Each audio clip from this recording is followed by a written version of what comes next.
What's up, YouTube? It's your girl ChericeShana, and this is Love and Hip Hop Hollywood Season 5, Episode 9, entitled True Hollywood Story. So, before we even begin, make sure you guys subscribe to my channel, click on the notification bell so you guys can receive more updates on when I do videos, preferably when I do your favorite videos like your Love and Hip Hop reviews, your Black Ink reviews, and all that other good stuff. So make sure that you click that subscribe button. Like this video. Well, this is the like button, so like this video and go ahead and leave me some comments. Let's engage with each other. Follow me on social media and all that jazz.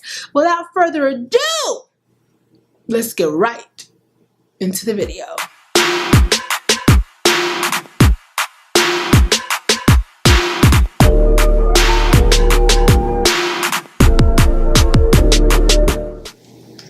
Alright, you guys, so I took a lot of notes this episode because to me, honestly, this felt more like a filler episode to me because it wasn't popping like most of the episodes, except for like one, were popping. And this was just like, I think it's because we didn't see no Lyrica, we didn't see no A1, and we didn't see no Ray J.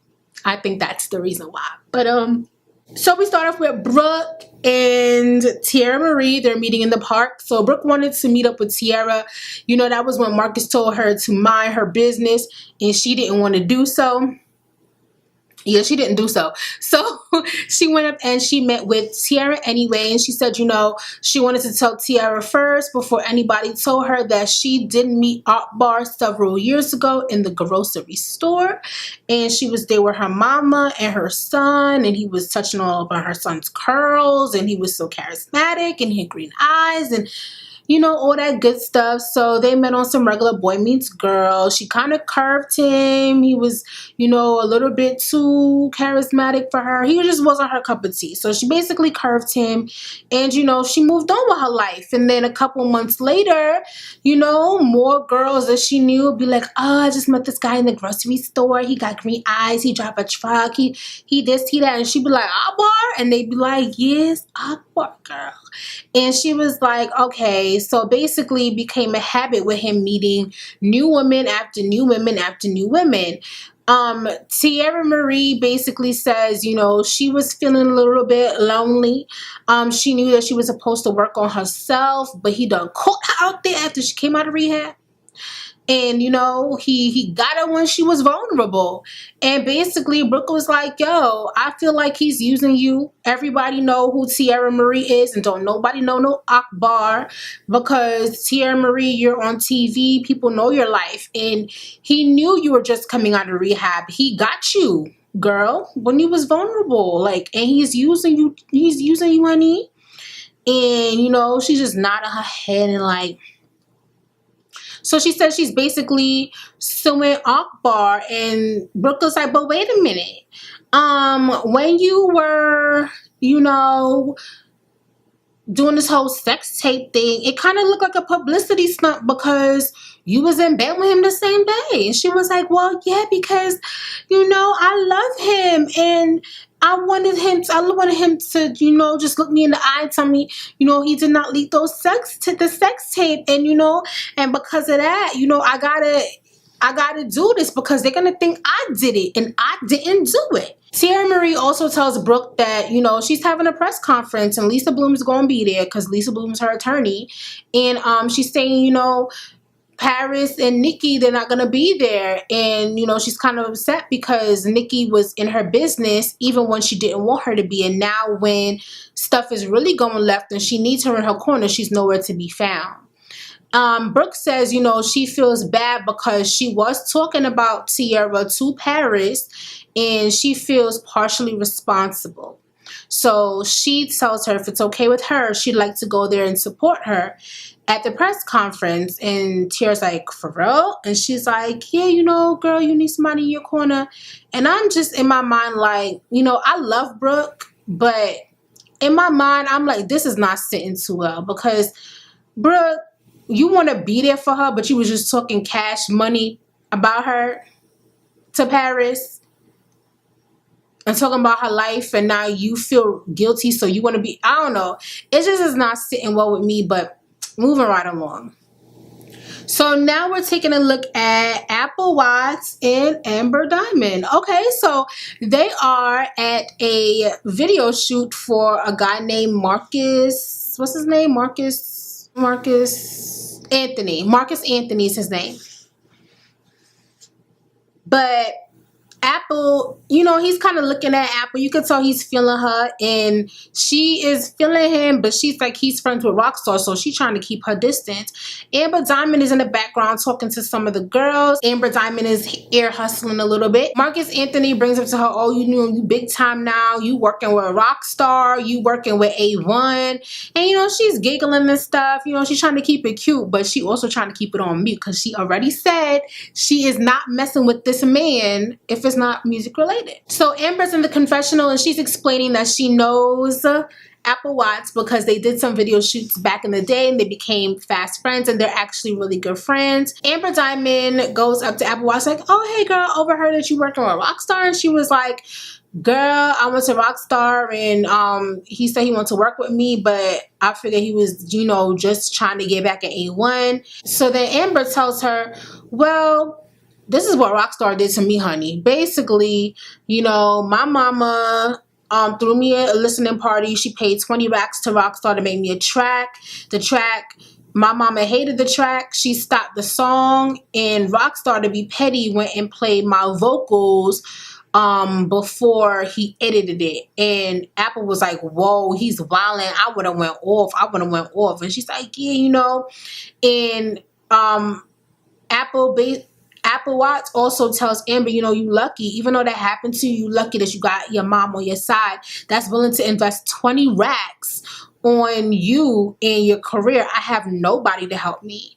And Amber Diamond is like, well, you know, me and my mom are not really on cool terms right now, but she's a dope manager. You know, she's managed, she's worked with artists like Future, and she also named some other artists too, but whatever. She says, you know, I should definitely hook you up and set up a meeting with you and my mom because she's a dope manager. And, you know, Apple is looking for a manager, somebody to guide her in her career, because the one song that she did with A1 is great, but she is going to need to translate songs into money. So she's definitely down to meet up with her. So now Bridget Kelly is performing and she sounds really, really good. I do want to give her music a try. I did hear some of her music a long time ago, like back in the day, over 10 years ago, I heard some music from her.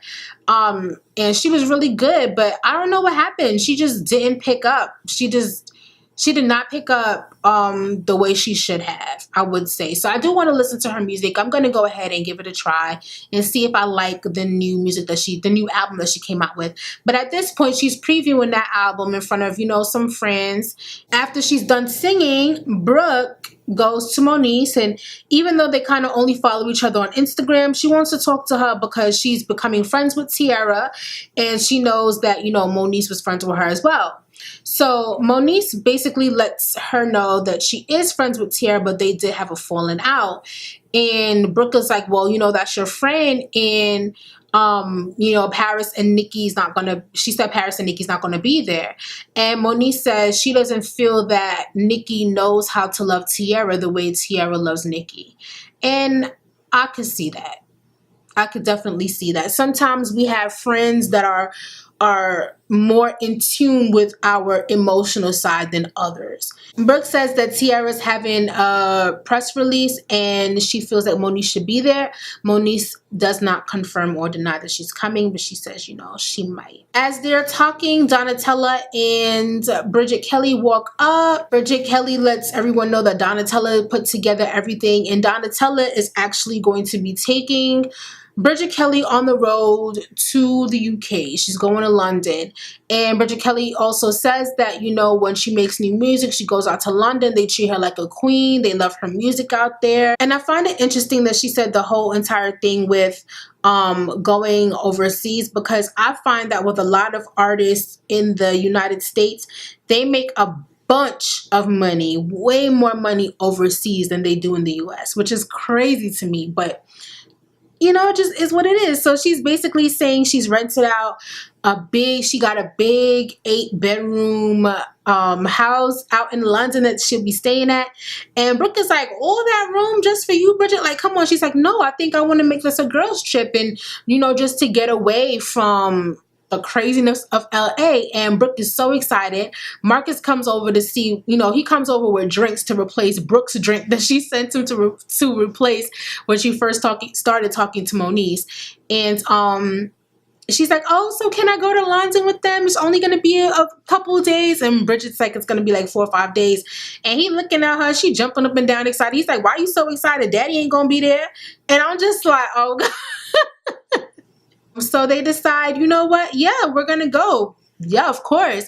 Jay Will comes up and kind of interrupts the conversation a little bit and wants to pull Moniece to the side. She invited him to Bridget Kelly's listening, and he is late. He came after the whole thing was done. So she's like, you know, why are you late? And he's like, you know, I'm going to be real with you. I'm kind of in my feelings because I took your advice. I went as Jay Will, and the judges were not feeling it at all. They ended up giving La Brittany the gig, and, you know, I'm kind of upset about that because she got it and I didn't get it. And Moniece tells him that she feels that if La Brittany's a real friend, that she won't do the Pride event, or she will run it through him before she does the event. I completely disagree with that. I think that is ridiculous. When you're going to audition for your blessing, and this is your audition that you have to audition to get the role, why would you bring somebody to audition with you when there's a possibility that they might get it? And if they get it, why would you be mad that they get it? That's what you brought them there for. You brought her for her to audition to try to get this role, and you're mad because she got the role that you brought her to audition for. You cannot be mad at anybody but yourself. And then you're upset because they compared you guys together. But if you listen to the whole thing, they're just saying her performance was a lot more upbeat, and they're looking for upbeat. And meaning that you've done so much Pride events, you should have known firsthand what they were looking for. And you went there knowing that you were going to perform something that they will not be willing to hear and they do not want to hear. Like, you knew this. Like, you've done Pride already as Candy, so you knew what they were looking for, sis. So why are you mad? Like, I don't understand. You brought her there to get mad because she got the part that you brought her there to go get? Like, have a seat. You should not be upset. You should be mad at yourself. So with parting gifts, Moniece basically tells Jay Will, well, talk to La Brittany, and oh, I see somebody I need to talk to, and next time I ask you to come to an event, do not come late. She walks over to Rockstar. So she says that she knows Rockstar, you know, from back in the day. His adopted sister is one of her really good friends, and she has never worked with Rockstar, and she wants to get back to her music, wants to get back in the studio. So she figures, of course, why not hit up Rockstar? He makes dope music. Rockstar says that he knows Moniece inside and out. So he's basically alluding to the fact that he did something with Moniece. And this man alludes to the fact that he did something with everyone, whether he did something or not. Like, he always has a sexual reference to his tone whenever he's talking about any female. So I'm just like, whatever. So Rockstar says he normally stays away from Moniece because she's crazy. But, you know, he does know her. He has known her for a long time. So he figured he would hear her out. She tells him that she wants to work on some music with him. And he's like, you know, I got your back. Yeah, we can work on some music. And he's just like, you know, she doesn't sing 100% terrible, so I'll go ahead and give her a shot. I'm just like, dude, why would you work with somebody you don't even believe in? Like, only for show business. Anyway, moving right along. So next, we're at the press conference. And Tiara and her lawyers are suited up to make their speech. And then we see Alejandra. So Alejandra is sitting, I don't know where she's sitting, but she's somewhere there. She comes and walks in the room and goes, I don't know why you guys are accusing somebody of doing something they didn't do. I did it. And then she walks out. And I'm just like, who did she even say that to? Because Tiara wasn't there. Nobody was there to confront her when she said this. So why they, I don't even know. But Shorty was there trying to give herself up for the sake of Akbar. So whatever. So Moniece and Brooke were there at the press conference, and they were there for their support. And I noticed that they were actually all wearing like cream type of colors. Like the colors that they had showed like purity, womanhood. Like I can tell that they wore those colors for a reason. Tiara had on cream.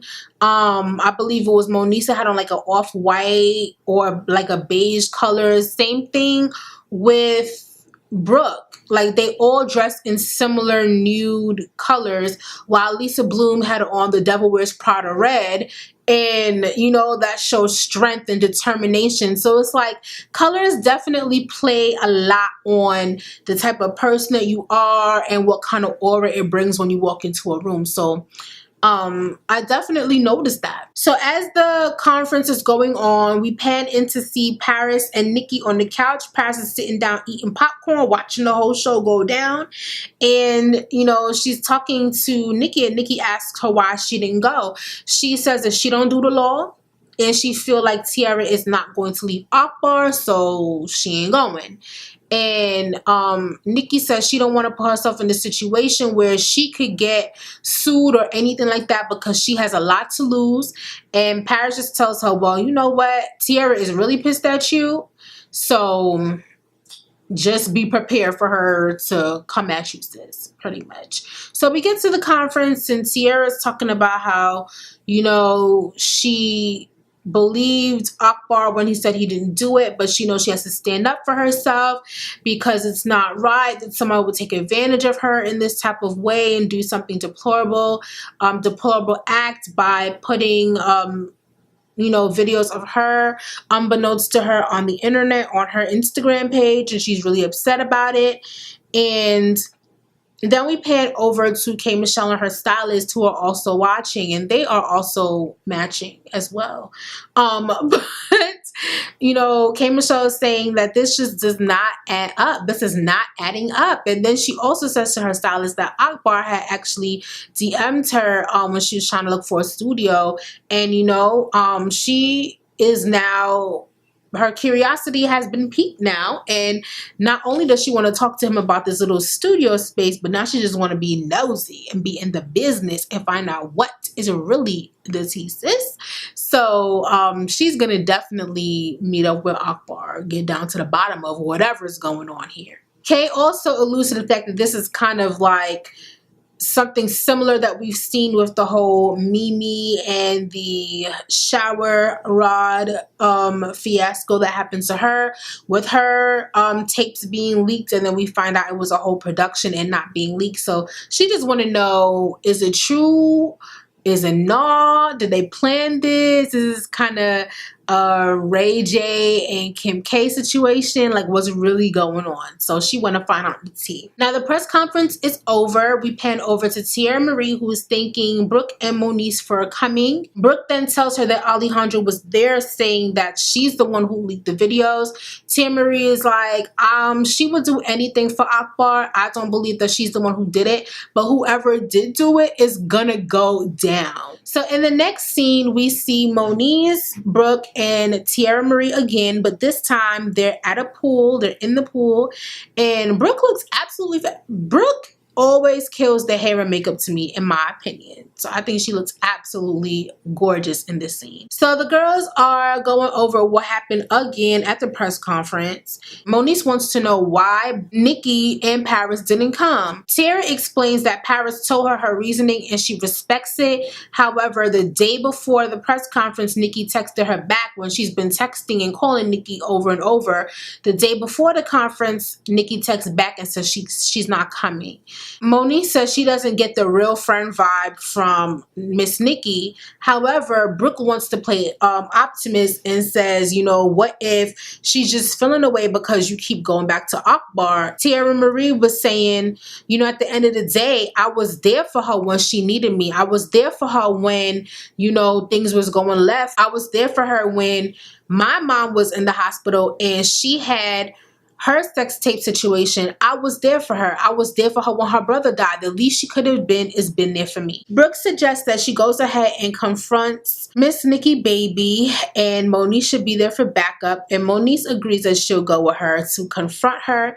And at that time, that's when Brooke tells her that, tells Tiara, you should come with us to London to just clear her head. And she was kind of saying no, no, no.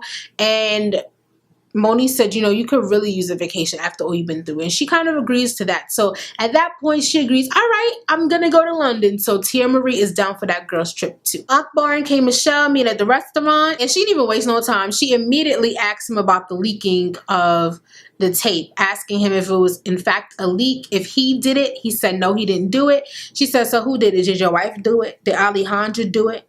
Or did Sade do it? And he was like, he wasn't confirming nor denying, but then he said she did rub someone the wrong way. Kay asked Akbar, so is this a Ray J, Kim Kardashian type of situation? Like, is there you trying to leak a sex tape or something? And he's like, no, I'm not, because she couldn't handle the... And Kay's like, she couldn't what? He's like, she couldn't handle the... Real talk.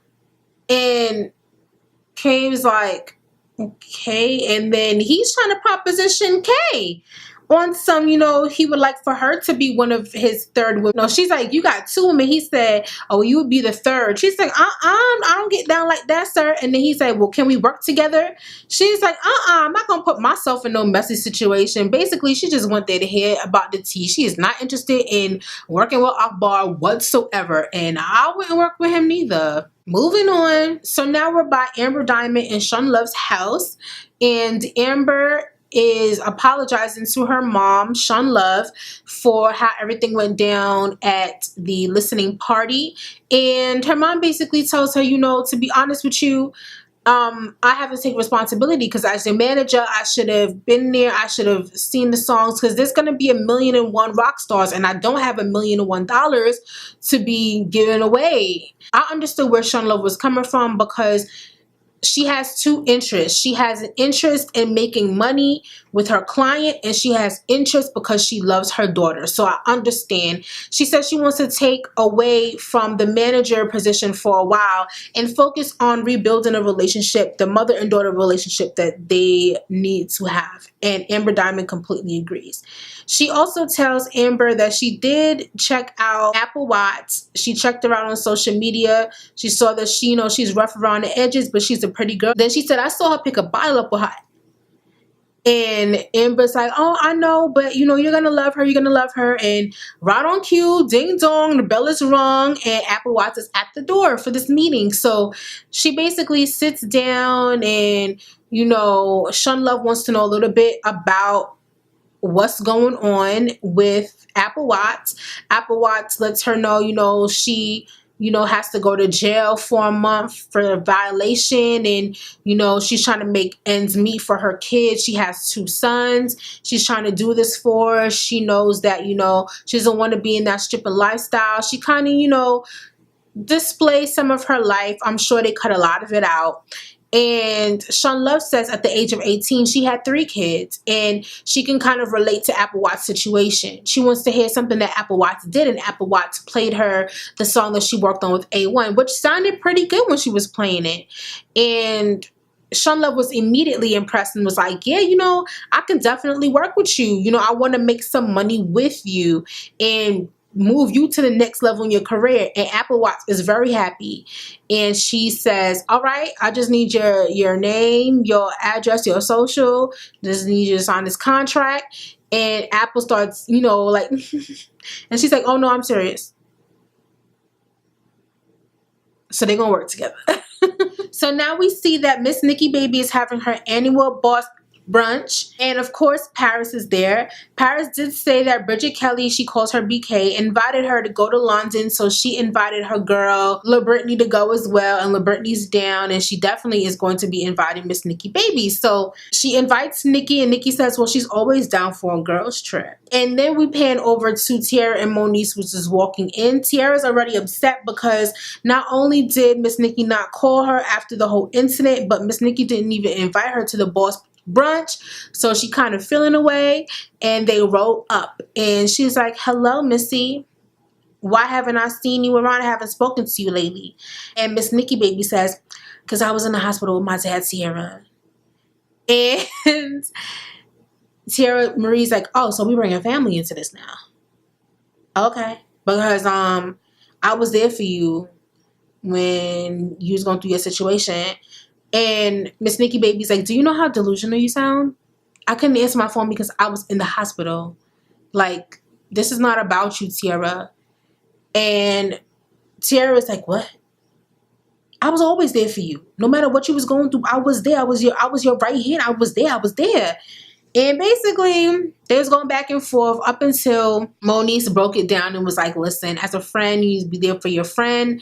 Understand, times get tough, things get rough, and you know what's really going on. And Nikki says, you know, at the end of the day, you know, this is going too far with this whole Akbar situation. Like, he could be saying any amounts of things to try to get me in a sticky situation. And Tierra was like, oh, okay. So in the confessional, Tierra was like, all right, first it was because your family is going through something, and now we get the real reason why. It's because you don't want him to sue you, or you don't want to be implicated in anything. I agree with both of them. I understand the reason is why both of them decided to do what they want to do, but I feel like Miss Nikki Baby should have said point blank, listen, I'm down to know the tea, but when it comes to the legal portions of it, I don't want no smoke. And she could have just left it like that. And I understand Tierra's point of view because you was trying to be messy the whole time. Even when I told you not to be in my business, you were still in my business. And now that all of this has come to fruition and it's messy, now you want to not involve yourself. But the whole time the mess was going on, you was okay with getting your hands a little dirty until now your hands is full of dirt and you trying to clean it off real quick before you get caught up. So I get it, sis. But at the end of the day, they decide they're going to forgive each other. You know, Miss Nikki apologized to Tierra for hurting her feelings and for not being there for her the way she should have been. And, you know, Tierra's already going through a lot in time. As Paris said, she's going through a lot, the whole Akbar situation. In time, she's going to go ahead and forgive Miss Nikki Baby. And, you know, all is well and forgotten. Next scene. So in the next scene, we see Jay Will. He's meeting up with LaBrittany. LaBrittany's at rehearsals. She tells her dancers to take a little break. And she asks Jay Will, well, I haven't seen you since the audition. What's up? LaBrittany was offered the chance to perform at Pride. She basically aced the audition and they wanted her. Jay Will said that he performed. His performance was great, but they wanted candy. They didn't want Jay Will, and he was not going to give them candy because he wanted to go there as himself, as Jay Will. And he was upset because he was compared to LaBrittany. And LaBrittany is like, wait a minute, like, there's tons of things that I've auditioned for that I did not get. Like, you just got to get out your feelings and keep grinding. And he's like, you know, shade but no shade. Like, you can't compete where you can't compare. So they should have never compared me to you. And she's like, wait, hold on. You sound better right now. And I totally agree with LaBrittany on this. You sound completely better. Like, what's your problem? Like, you brought me to this audition. I aced the audition and now you're mad. Oh, if you was my friend, you wouldn't even do the thing. You wouldn't even do the Pride event if you was my friend. She's like, you know what? You can have this little Pride event because I'm going to London anyway. I was already invited to go to London overseas, you know, for Bridget Kelly. I'm booked and busy and you broke and bitter. So go ahead and take that little Pride event if you want to take it. Like, go ahead. It's not even on Sunset. And so Jay Will, instead of being a friend, he tries to attack her character, you know, saying, oh, you know, oh, was A1 going to be there? Are you going with A1? She's like, why you keep asking me about A1? And he was like, because everybody know y'all stuck together. And she's like, who said that? Who told you that? And then he said, Moniece told me that. She's like, Moniece? The one who been from this town to this town to this town, the east and the west? Like, that's who you're going to get your information from? And then he started trying to drag LaBrittany, talking about she's losing her loose and all sorts, all kinds. I'm like, dang, like we're friends like that? Who needs enemies? So now we reach the last scene, and the last scene is Moniece at the studio with Rockstar. She sounds a mess. Like, Moniece could actually really sing. She sounded so downtrodden during that singing. Yeah, she didn't sound good at all. The vibes just wasn't right. And yeah, I didn't like it at all. Like, I hated it. You could tell she wasn't even, either she wasn't feeling the music or something had happened to her. But she already was like not even in the mood to record, basically. So Rockstar tells her to come out the booth. Like, it's like he having bad luck with all the people he chooses to work with. But that's what happens when you working with somebody that you really don't want to work with, or you working with somebody under false pretenses. And so he's like, what's going on? She's like, I know it wasn't my best performance. He's like, you're not even singing the right words. So as they play the right words to the song, Brooke walks in. Brooke did tell her earlier when they were at the pool that she wanted to come sit in her session. She wanted to kind of hear the music that Moniece was going to be doing. Brooke says in confessional that she is getting to know Moniece and is getting to become a friend with Moniece. She heard that Moniece did sing, but she's never really heard Moniece, sing. So she wanted to see, if Moniece got what it takes.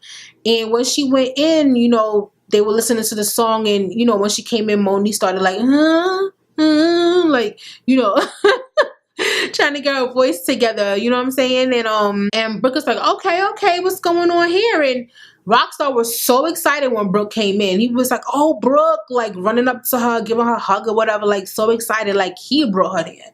So Brooke is just like, okay, let me hear what's going on. And Moniece starts singing a little bit of it. And then at the end, she kind of did a run that was a little low. And she kind of added an extra wave onto the end of her run, and Rockstar corrected her and sounded out the note, and then Brooke went ahead and did the note as well. So Rockstar was like, yes, that's what I'm talking about. That's what I'm talking about, Brooke. Yes. And he's like bigging up Brooke, and Moniece is just like, maybe Brooke should do the song. And in the confessional, Moniece thinks, Brooke may have come here to be a little messy and not to really be a friend, because, she's acting as if she can outdo Moniece. So she doesn't feel like Brooke is there for the right intentions. And I completely agree with that. So when she makes the remark that she feels like Brooke should go ahead and just sing the song, Roxy's like, oh no, you're giving away your song way too easy. You're doing this. You're giving away your song. You're giving away your song. He asks her, do you want to go back in and record it in an octave higher? She's like, all right, cool. She gets out. Before she even gets to the booth, they start talking cash money about her on some what's going on. And Rockstar was like, you want to hear her vocals? She's like, all right. He plays the vocals. And Brooke's face went from to, ooh, okay. So Brooke is like sounding out the song, and they notice that Moniece is not back in the booth. So they're wondering what's wrong with Moniece. Where's Moniece? Moniece is outside having a whole panic attack. She's on the floor. She gets up. She's like, she can't breathe.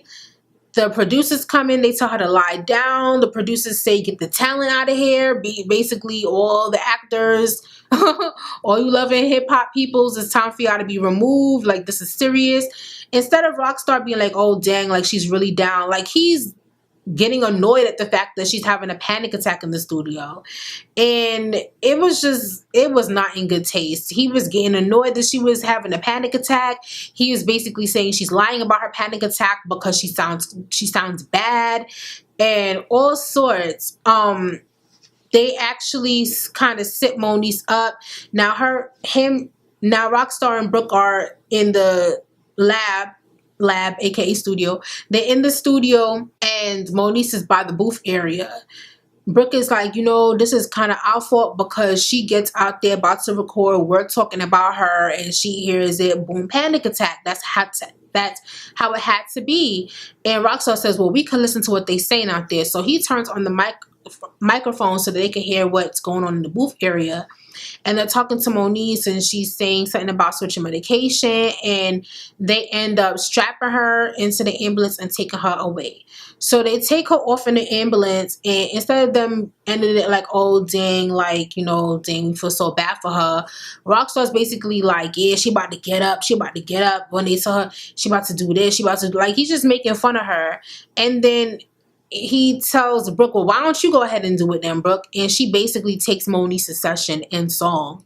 And that's how that episode ended. And I was kind of like, it just makes me so upset because I really love Brooke's character, but this episode, I was like, no, Brooke, stop being so shady. Like, stop being shady. Like, this is crazy.